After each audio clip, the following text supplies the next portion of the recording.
Actor, producer, writer ಆದ MP. Shankar ಅವರಿಗೆ ವಿಷ್ಣುವರ್ಧನ್ ಅವ್ರನ್ನ ಕಂಡ್ರೆ ತುಂಬಾ ಪ್ರೀತಿ. ವಿಷ್ಣುವರ್ಧನ್ ಅವ್ರನ್ನ ಇಟ್ಕೊಂಡು 1983 ನಲ್ಲಿ ಒಂದೇ ಗುರಿ ಅನ್ನೋ ಸಿನಿಮಾನ ಪ್ರೊಡ್ಯೂಸ್ ಮಾಡಿರ್ತಾರ. ಆ ಸಿನಿಮಾ ದೊಡ್ಡ ಬ್ಲಾಕ್ ಬಸ್ಟರ್ ಸಿನಿಮಾ ಆಗುತ್ತಾ.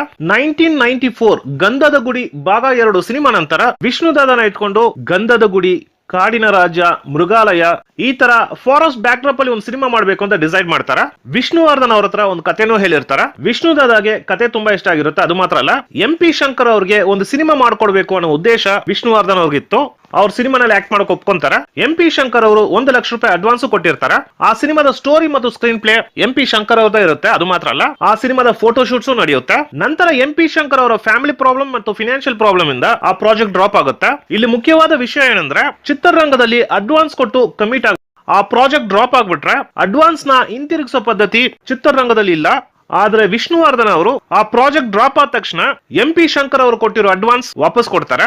ಈ ಪ್ರಾಜೆಕ್ಟ್ ಡ್ರಾಪ್ ಆಗದೆ ಇದ್ದಿದ್ರೆ ಇನ್ನೊಂದು ಗಂಧದ ಗುಡಿನೋ ಮೃಗಾಲಯನೋ ಆಗ್ತಾ ಇತ್ತೋ ಏನೋ.